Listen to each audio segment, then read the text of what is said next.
Yeah, that's definitely extreme, but it definitely gets to my point. People sort of bury their heads and say this guy is going to go away and this and that and the other thing, and before you know it, he was the Chancellor of Germany, and we all know the rest.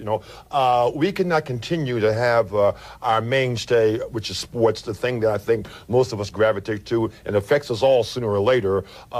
Continue to go in the direction which is going. Spiraling downward. Spiraling downward, that's exactly right. Sports, they used to say he's a sportsman. It was all good. Everything about sports was really good. I mean, amateur sports and sports in general.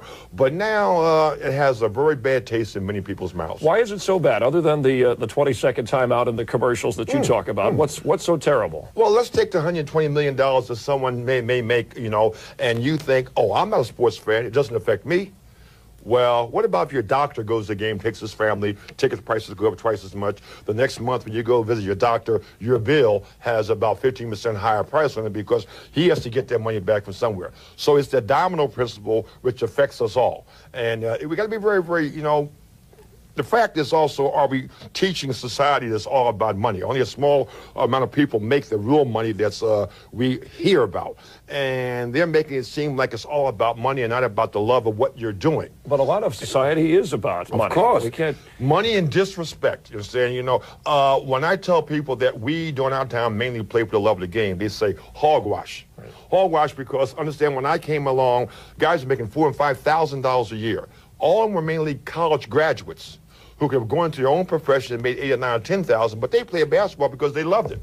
Today, is any guy out there, can he make the kind of money anywhere else other than what he's doing in sports? The answer is definitely not. Well, you used to say a player is entitled to as much money as he can make, as he can get it. And when I ask players, Wilt, on this show, who are paid hundreds of millions, are you worth that? They say, hey, if they're willing to pay it, I'm willing to take it.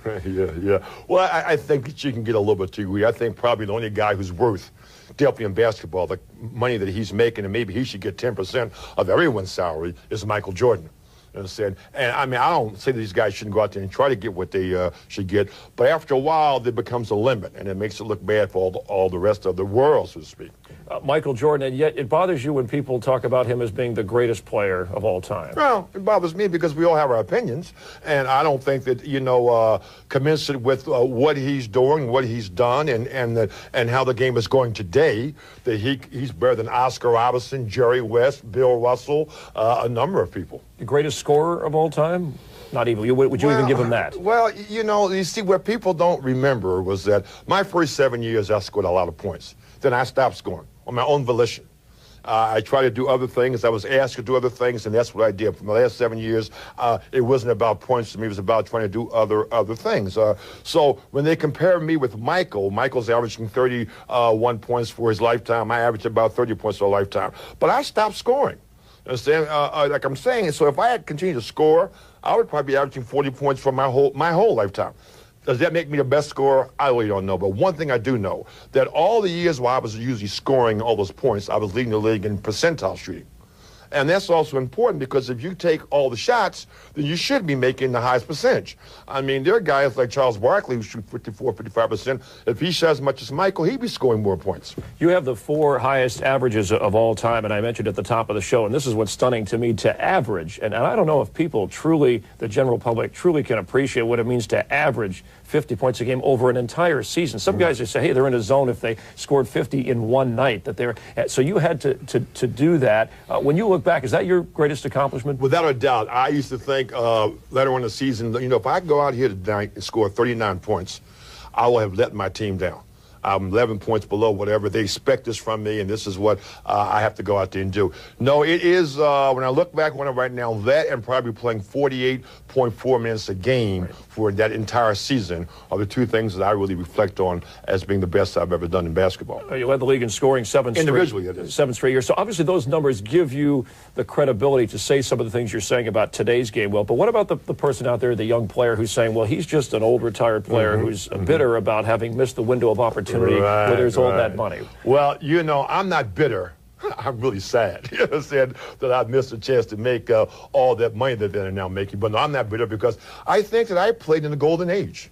I think that I played when athletes really, truly loved what they were doing. I think basketball was at its peak as far as the game being played correctly, technically, and for love, as I see it. And I'm very happy to have been a part of that. And I am not bitter. I'm a sports fan. I watch everything you can possibly watch. There are many great athletes out there and many people who are playing who feel the same way as I do. But there are too many out there who only are interested in making that buck. But I don't see that basketball is necessarily crumbling when you talk about some of the problems. But before we take the break, in your book, Who's Running the Asylum, you talk about a number of issues. Are there any solutions that you can rattle off? Oh, yeah, but you say, when I say crumbling, you mean to think there's disparity? There's 8 or 9 teams out there last year who played 300 ball and less. I've never seen that when I was playing. If that's not crumbling, I don't know what is crumbling. You know, so yeah, there is a way to have a solution. When you have new teams coming to the league, give them a chance to have better people on their team. They have a grab bag situation, which they throw in the 3 or 4 worst guys from each team into a grab bag, and one guy is picked to be on each of the teams, the new teams. Well, how about, only being able to hold 5 guys back on each team and give something good in that grab bag so the new teams can start off with some good players. And that's one way to solve some of the problems of non-parity which you have today. All right, we'll continue talking with Wilt Chamberlain. I'm going to ask about that 20,000 women thing, too. That was from another book, but wow, that deserves a wow. Here's a Wiltism in the book, Who's Running the Asylum. How do you know whether you're watching a game or a commercial? You know it's a commercial if the players are making all their shots. We'll continue with Wilt Chamberlain from Los Angeles up close in a moment. Times an all-star, the book out now, Who's Running the Asylum, and Wilt, how can people pick this up? Well, it's an 800 number. 1-800-280-1776. That's right, 280, you're very good. 176, you're even good with numbers. That's my job, it's what I do. 1776, you're right. The proceeds, though, go to charity. Yeah, the proceeds of this book that are going to go to the various charities that I'm involved with, and I feel very, very happy about that. And so let's get out here and buy some of these books. Your first book was titled Wilt, a straightforward autobiography. The second book called A View from Above, and this is the book that created a lot more controversy, I guess we could say. And I pulled an excerpt from this because this caught my attention about being with 20,000 different women. And what exactly was in the book, if we can see that, if I had to count my sexual encounters, I'd be closing in on 20,000 women. That equals to having sex with 1.2 women a day, every day since I was 15 years old. What kind of reaction did you receive after that? Well, and do you still receive? I still receive. I'm probably more famous or infamous for that than the 100 points. What one was trying to do, though, is in using a figure of speech and bring attention to sexual situations that I was involved with without being really explicit, without calling names, and also leading to the latter part of that chapter. The chapter was Sex Rules the World. And I was trying to let people know that, yes, I was involved. And the last sentences of that chapter, I say that for all you men who think that having 1,000 different women is really cool, I have found out that having one woman 1,000 different times is really the way to go. But no one ever really picked up on that. They want to pick up because, once again, we're all about numbers. And so, well, why was that in the book in the first place? Because sex was an important part of your life. Absolutely right. And I'm explaining to you about my life and how I viewed it. In order to explain to me about sex, I have to know something about it. You understand? If I'm going to talk to you about cooking and about food, I should know something about it. So I was explaining, yes, I've been involved. You understand? And maybe, maybe I want to tell you that I was coming out of the closet or whatever, however.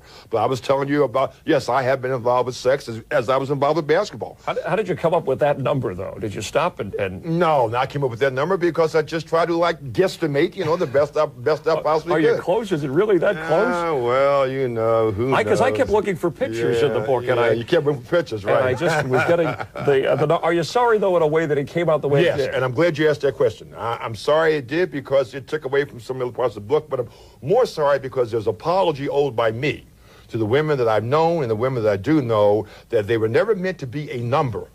And that's how a lot of people are taking. I mean, you could have short romances, short situations could be just as good as these people who live one together for 15, 20 years, and they're fighting all the time, and they don't really like each other, and so on and so forth. So I'm only saying that my apology goes up to the women, that they weren't meant to be put into a situation where they look like a number. Well, one would get the impression that you're endorsing promiscuity. Yeah, absolutely. This was my first book that I wrote, and I've been saying this on shows throughout the last 5 years, that no, I am definitely not endorsing promiscuity. I'm talking about also, remember, an era where things were quite different. Women discovered contraceptives. We're talking 1960, 1961, in the 50s. The sexual revolution was really going on. I was a young man involved with that. So I was letting people know this is what was happening during my life at that particular time. I should have been a little bit more clear on, on today's situation, which I thought people really kind of understood. But it's given me a chance, though, over the last 5 years, as I'm talking on this show, to address promiscuity and how people should conduct themselves sexually. I don't want to pry, but have you cut back on the number? Well, I'm still a single man. Yes. And I'm still, I'm still involved. But did you ever just want one, though, with the monogamous? If you read my book, you would see I'm saying to you that one is the way to go. But you have to go through all those to figure that out. Well, I had to. You understand? Now, what you may have to, you understand? Well, I have other problems. Okay, but right. You've never been married, right? And do you, in hindsight, look back over your life and say, I wonder what that would have been like? Well, yes, I do. But let's go back to 20,000. Let's also take the fact that, the 20,000 women, they weren't beaten across the head and dragged, Right, you don't hear anything negative about, these women saying that I raped them. They weren't complaining. No one's complaining. So why is there a problem, other than the fact that I don't want to make it look like I say, you're trying to promote promiscuity. But there is no problem. I think that, the people really get on Don Juan and, and Casanova, and I'm not comparing, but all of a sudden, just because I came up with a number, people come up with like it's something really bad. I haven't done anything bad. We didn't twist people's arms here. We're talking about mutual consent by adults. All right, and he is an adult. We're talking with Wilt Chamberlain.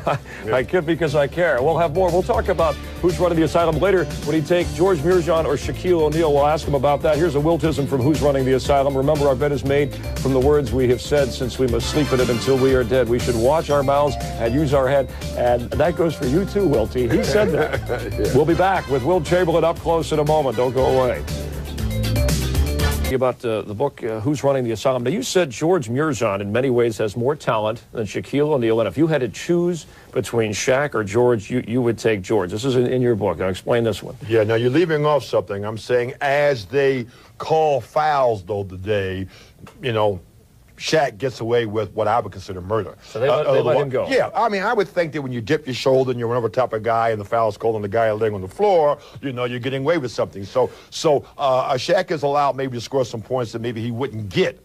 But if you made it a straight-up situation and gave the same rules and regulations to Shaq as you give to George Mirzon, Mirzon has a better touch around the basket and he can score more points. And if the Bullets had enough sense to give him the ball 20, 25 times and let him shoot the ball like somebody else, Mirzon may be averaging 30 points a game. But for some odd reason, they don't want to give the ball to Mirzon like that. Oh, wow. All right. Does Shaquille O'Neal, did he deserve to be on the NBA's 50 greatest all-time players list? That's an objective thing by guys, including myself, who voted. I did not vote for Shaquille. I think that maybe he has not put in enough time as a professional to be on that list. I don't think he has. Maybe 10 years later, in the 60th year, he may be there. And he's getting better and better and better. But that list is for people that already have accomplished things. All right, how about your greatest center of all time? We take you into consideration in your great rivalry with Bill Russell. Undoubtedly, would you say you're the greatest center of all time? Well, once again, that's something for people to make their own decision on. I did what I had to do from the center position. Bill Russell was the best I've ever played against. But today's centers, I'll take Olajuwon and Patrick Ewing, understand? Which brings me to a point about media.